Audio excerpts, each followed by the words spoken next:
Bon dia! Je continue mon petit voyage avec vous. Qui a dit que les gens confinés ne pouvaient pas voyager virtuellement? Je vous propose aujourd'hui une recette, alors basée d'une recette portugaise, donc ce sont les rissoles. Vous devez sûrement connaître les rissoles aux crevettes. Je vous propose une variante aujourd'hui au poulet fumé parce que je n'avais pas de crevettes, j'avais du poulet fumé. Donc 500 g de farine pour la pâte, il vous faudra 400 g de poitrine de poulet fumé, sel, poivre, 2 jaunes d'œufs, 4 cuillerées à soupe de beurre fondu.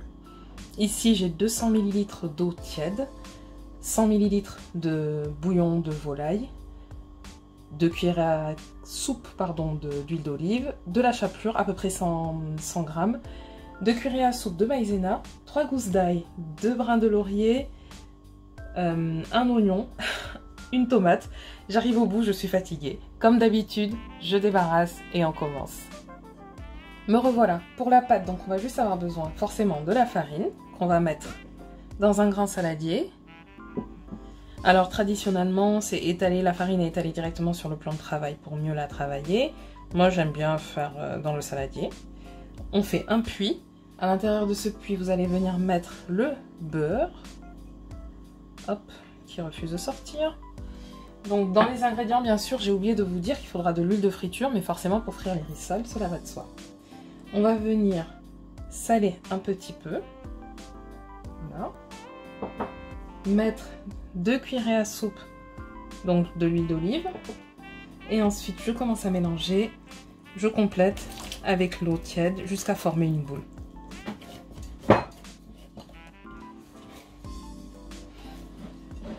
Donc une fois que j'ai terminé, on va laisser cette pâte reposer pendant 30 à 40 minutes et pendant ce temps, on va préparer la farce.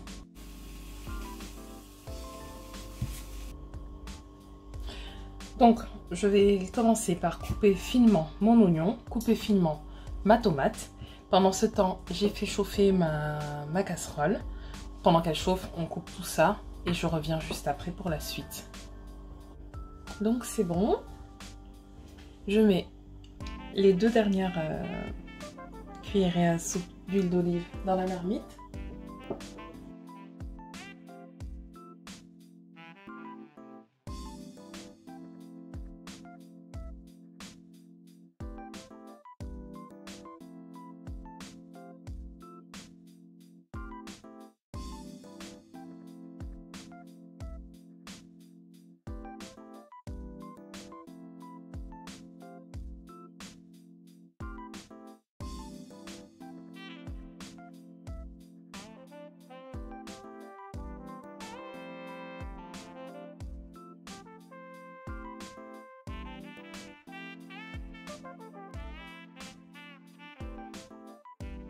Donc une fois que j'ai mis le bouillon, il faut compter, j'ai réduit le feu, il faut compter 5 à 10 minutes. Du coup là ça fait déjà 5 minutes, je vais juste rectifier l'assaisonnement. Très peu salé parce que le bouillon est déjà salé. Je viens poivrer. Allez, on va poivrer un petit peu. En fonction des goûts, si vous voulez changer un petit peu, vous pouvez rajouter aussi de la noix de muscade. Là je voulais vraiment le faire simple, mais la muscade dedans ce n'est que meilleur avec. Donc là, j'ai rectifié l'assaisonnement, on va laisser encore 3-4 minutes à feu doux. Et pendant ce temps, je vais venir m'occuper du liant de la sauce.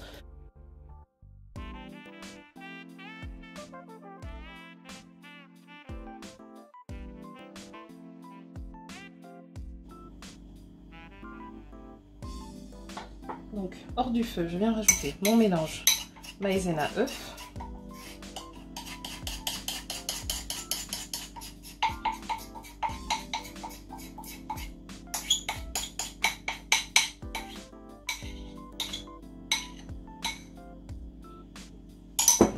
On mélange énergiquement, pour que tout puisse que ce soit homogène.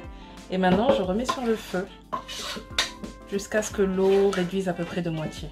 Toujours à petit feu et comme ça, ça va faire une pâte un peu compacte en fait.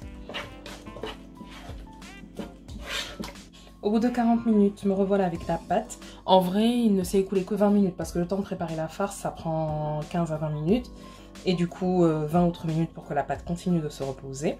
Du coup, il vous faut un plan de travail avec de la farine. Je mets toujours un petit peu de farine sur le côté, ça m'évite de faire des allers-retours. le plat dans lequel vous allez mettre les rissoles. Il faut aussi donc un support pour pouvoir faire découper à l'emporte-pièce. Moi j'aime bien ces verres à cocktail parce qu'ils sont assez larges et du coup ça donne cette taille.